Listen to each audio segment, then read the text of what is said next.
and welcome to Check Your Thread, the podcast that will help you sew more sustainably. My name's Zoe and I'm obsessed with sewing.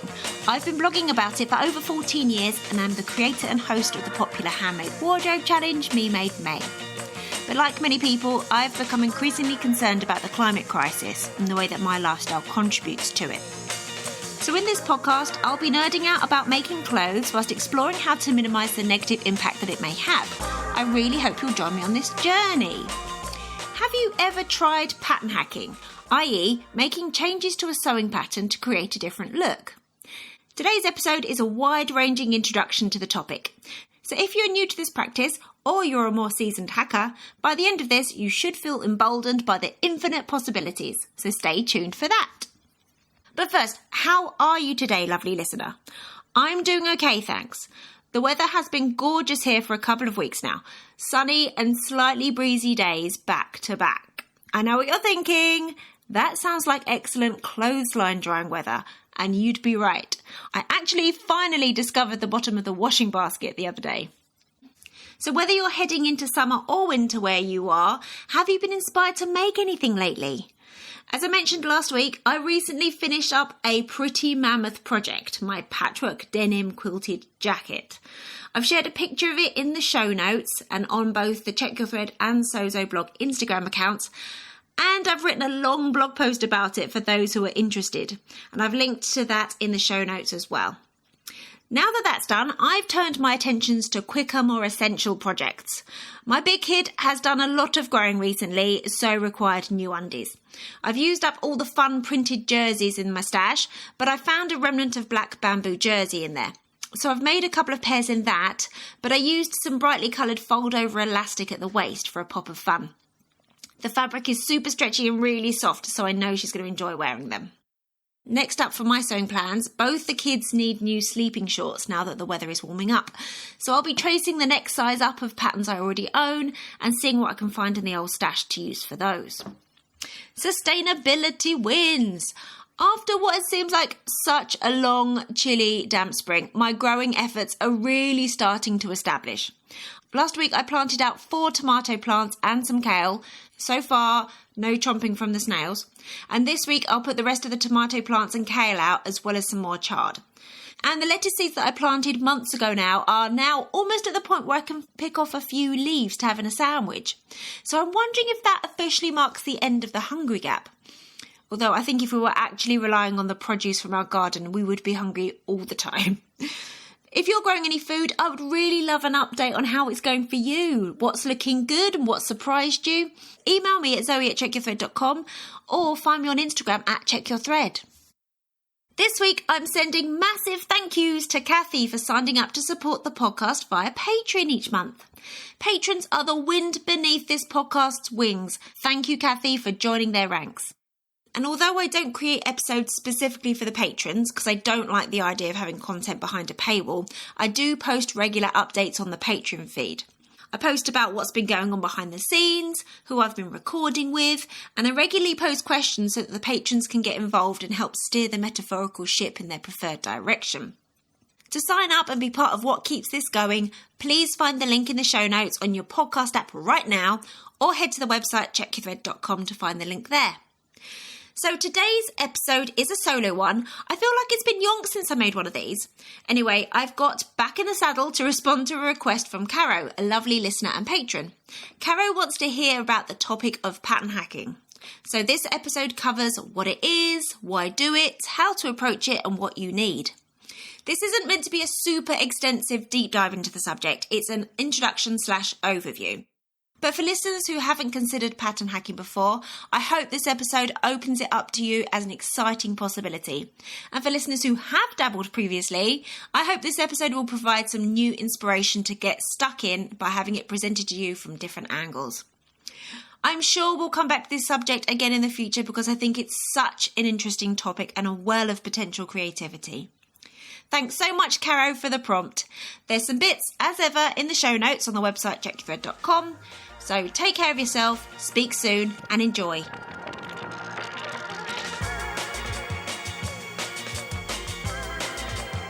The term pattern hacking is probably a fairly new addition to sewing vernacular. However, the practice is probably as old as sewing patterns printed on paper. Pattern hacking is the practice of making changes to a sewing pattern to alter the style or design, as opposed to making changes to improve the fit. You can, of course, alter the fit as well as the style before cutting out your fabric, but we're focusing on the style part in this episode. By making changes to the existing pattern, we are casting ourselves as a collaborator with the pattern's original designer. And by doing this, we are exerting more stylistic input in the clothes we make and wear than we would be by simply using the pattern as is. Which kind of leads us to why. Pattern hacking can help you sew more sustainably and cheaply because it allows you to get more from the investment you already made in the patterns you already own. You are able to have way more sewing fun and achieve a far broader range of garments and looks from what you already own without the expense of buying lots more sewing patterns.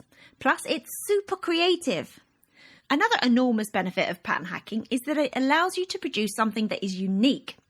By adding your own stylistic input and making some changes, you will end up with a garment that looks different to the other versions of the pattern that are out there. It also allows you to create a garment that is far more closely aligned to your own preferences and needs. If you don't already, I'd really like you to start thinking of pattern hacking as a powerful tool. It just requires you to start using the patterns you already own as a basis rather than the final destination. Plus, you can do this over and over again with every pattern that you own. Alterations to the style of a pattern can be bold, like using a dress pattern to make a top with an entirely new sleeve shape, or subtle, like raising the neckline a bit, or anything in between. However dramatic, alterations or hacks can help you achieve a finished garment that is closer to your personal style. It can also free you up from having to put up with any elements of the pattern design that you don't love. So how do we do it? How do you go about designing your hack? In my opinion, there are three main approaches to pattern hacking: pattern first, style first, and Frankensteining. So, pattern first, that is choosing a pattern you own, considering how you can alter it and coming up with a different look. Style first, that is finding inspiration for a garment from elsewhere, then looking through your patterns to find a good candidate to hack to get closer to that inspiration. Frankensteining is taking two or more existing sewing patterns or the parts of existing sewing patterns and splicing them together to create a different looking garment. Let's get into those a little more deeply. Okay, pattern first. This approach is probably the easiest. Quick note, a hacked pattern project, as with any sewing project, is more likely to be a success if any fit issues have been ironed out first. So you might want to consider starting your hacking journey with a pattern you've already made successfully in the past. Or be prepared to make a toile or muslin to spot any fit issues first, so that you can guarantee yourself a good fit in the final garment. So, find the tech drawing or line drawing of the pattern so you can really identify the bones of the design. This will allow you to see where the seam lines, darts, details, fastenings and so on are much more easily than looking at a photo of the garment worn on a body. You might already be getting some ideas of changes you can make just by looking at the tech drawing, but a fun exercise could be to trace this line drawing multiple times and sketch out different ideas on top using tracing paper. Other people cleverer than me might like to do this digitally. If you're stuck for ideas or are struggling to envision ways to alter a specific pattern, there's no shame in seeing what other people have done. Online image searches and Instagram explorations can really help here. Search for the pattern name and the word hack online, and in the Instagram app, check out hashtags, for example, hashtag Hinterland hack or York Pinafore hack. If you've seen a specific hack you like the look of online, see if they've included a tutorial or a link to one that they've used. If they don't include any additional information, why not send them a polite and complimentary message asking if they could send you any pointers or send you in the right direction. Plus, all sewing pattern designers love seeing and sharing hacks of their designs, as it shows how versatile their products are. They may have created some hacks for their own patterns as well. Often they will share these hacks after a pattern's initial release to help generate interest in a pattern that's been available for a bit. So check out a pattern designer's social media accounts, as well as their blog if they have one, to see if they've created any hacks or shared other people's hacks for their patterns already. Okay, style first. This approach is trickier, particularly if your pattern collection isn't very extensive, but it can be a super fun challenge and not to mention incredibly satisfying if you pull it off. So pattern hacking can be a method for translating ideas you've seen from vintage or ready-to-wear garments. Quick note, for intellectual property reasons and respect for the designer, I'd always advise loosely interpreting your muse or emulating a couple of elements only, rather than striving for an out-and-out copy. Okay, cool. To make a representation of an existing garment design, you need to start by looking at the basic shape of the original. With the overall shape and silhouette noted, then analyse if there's any shaping and how that shaping has been created. Also, try to figure out what type of fabrics it's been made in, or at least get a handle on whether it's a knit or woven, whether or not there's any stretch, and some idea of the weight, body and drape, or lack thereof. Then try to find a pattern in your collection that has a similar silhouette that is designed for or can be applied to the same type of fabric, and that has any other relevant elements, for example, sleeves, waist seams, princess seams or bust darts. None of these elements and details need to be the exact same, but if you can find a starting point that is somewhere near your goal, you're setting yourself up for a success, and it'll also be less work. If you're aiming to reinterpret just one element, a collar perhaps, you are freer with what you select as your starting point. Okay, Frankensteining. Another fun approach to pattern hacking is to combine two or more existing patterns. These are very pleasingly sometimes referred to as Franken patterns. This allows you to take a section of a pattern that you love and might already know fits you well, and eliminate the parts that you're not really into. From what I can tell, Frankensteining patterns has died off a little bit in recent years. I put it down to the sheer quantity of sewing patterns that are now available to us. These days you can imagine almost any type of garment, and there is likely to be a sewing pattern out there of something very similar. 5 or 10 years ago, there just wasn't as many. If you wanted a jumpsuit, for example, the options were limited, so you might be inspired to try making one yourself. These days, there are so many styles of jumpsuit out there, it's just not so hard to find one that you like as it is, or that just requires minimal alteration. There are an infinite number of ways you can create Franken patterns, but one very common way it is done is by combining two patterns that both have a waist seam, or could have a waist seam added. For example, you could add the skirt part of a dress to the bib part of dungarees to create a pinafore. Or you could add the top part of a dress to your favourite trousers to create a jumpsuit pattern. Or add a top pattern to a skirt pattern to make a dress. You get the idea. Other ways to Frankenstein patterns together might be to add the sleeves from one pattern to the body of another, or the collar of one blouse to the neckline of another. The key consideration in all Frankensteining attempts is to make sure that the measurements of the pieces you want to combine match up. You also need to consider the shaping, which is why the combining at the waist seam option is pretty popular because it's quite easy. Waistlines are usually more or less straight, or they have a very gentle curve. It's important to be aware that you can't just whack on a collar from one blouse to the neckline of another without doing some work to create the right shape for it to attach to. Similarly, with adding sleeves from one garment pattern to another. Usually you can't just throw a different pattern sleeve into another pattern's armhole. Sometimes you'll get lucky, particularly if the sleeve is gathered into the armhole. But with both these examples, the collar and the sleeve combining, you have all the information you need in the form of the other pattern.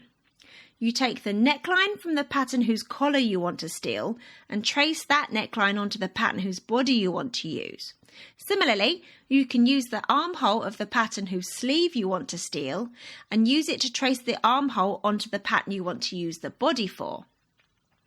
An example of this from my own sewing life is a blouse that I made last year using the Fibre Mood Ermine pattern for most of it, but using the more voluminous sleeve from the Fibre Mood Norma pattern. I had a pretty good idea that this would work because both patterns were designed for the same fabrics.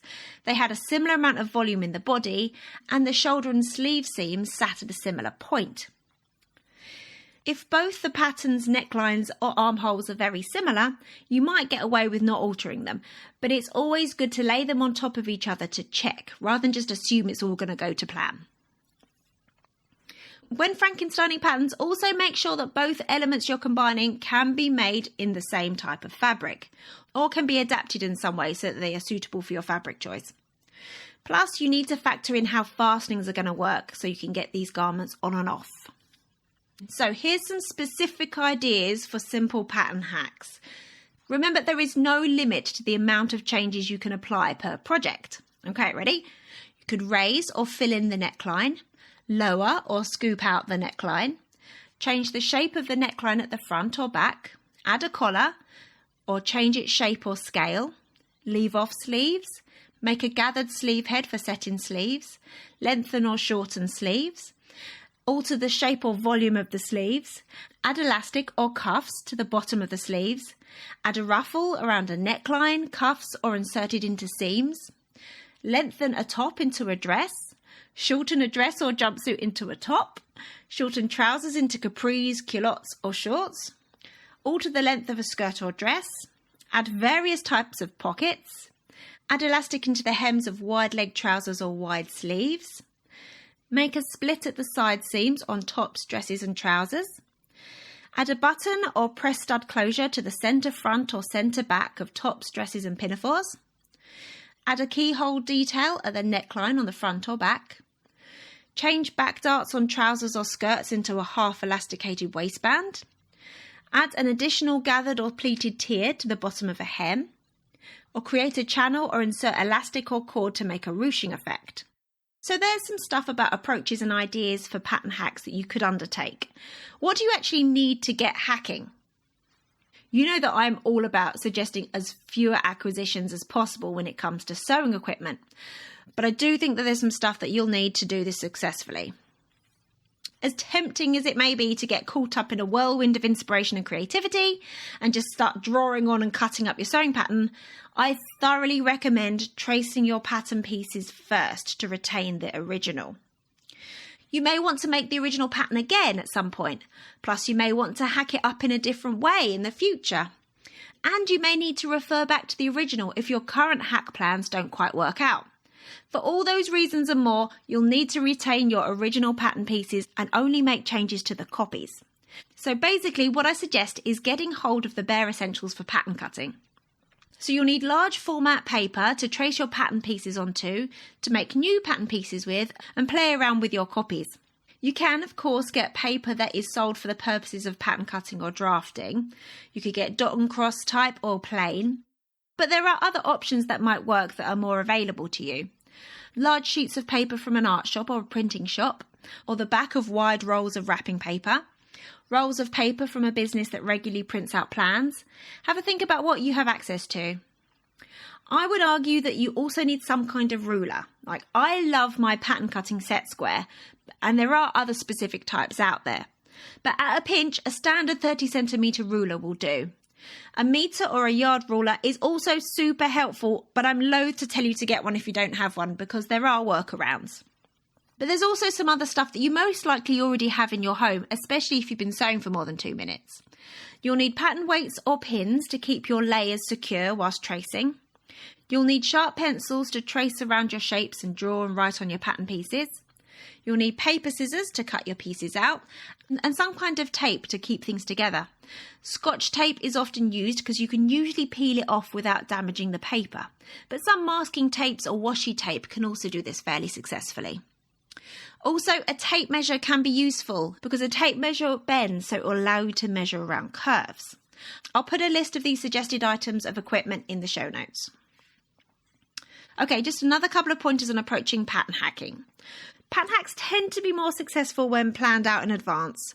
Some people like to sketch things out, others may like to make notes, but recording your plans somewhere will give you something to refer back to. It is advisable to make the style changes or hacks to the pattern alongside any other alterations to improve the fit before cutting out your fabric. This isn't a hard and fast rule though. Along with making improvements to the fit, some tweaks and changes to the style can be made as you go along as inspiration strikes. So just keep holding up the garment pieces to your body and trying on as you go, keeping your eye critical and your mind open to ideas that may develop. Like with any other pattern drafting exercise, you can, of course, completely wing it and hope for the best, but I need to remind you that making a muslin or a toile of your hacked pattern will help you work out if you're happy with how this is panning out before you cut into the good fabric. Remember, you don't need to twirl the entire pattern. If you just want to see how the sleeve has worked out, for example, just twirl up the basic bodice shape and one of the sleeves.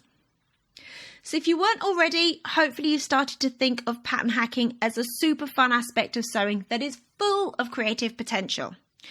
If you're engaged with the online sewing community and you've found yourself inspired by what others have made and possibly hacked, why not pay it forward?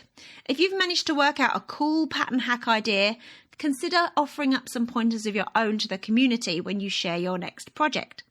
It needn't be a full-blown tutorial, and even if there are other tutorials or pointers out there to complete a similar hack to the one that you created, your way of explaining might be easier for some would-be hackers out there. I'd love to hear about your pattern hacking experiences, the successes, the fails, any additional tips that I've missed. Please email me with them, zoe@checkyourthread.com, or find me on Instagram @checkyourthread. Happy hacking! Thanks so much for listening. I really hope you enjoyed this episode and are left feeling inspired. For more info about the podcast, including show notes for this and every episode, head to checkyourthread.com. I'd love to hear from you, so if you have any comments, questions or ideas for future episodes, please get in touch by emailing zoe@checkyourthread.com or find me on Instagram @checkyourthread. Massive thanks to Patrick Potter for production support, to Sylvia Seller for the awesome logo design, and to Simon at Palm Skin Productions for the music. This ad-free podcast would not be possible without listener support, so if you feel you are able, please consider signing up to the Check Your Thread Patreon. For the equivalent of buying me a coffee each month, you'll be making it possible to continue producing regular episodes. Links can be found in the show notes and on the website checkyourthread.com. I hope you'll listen again next week. Until then, take care. Bye!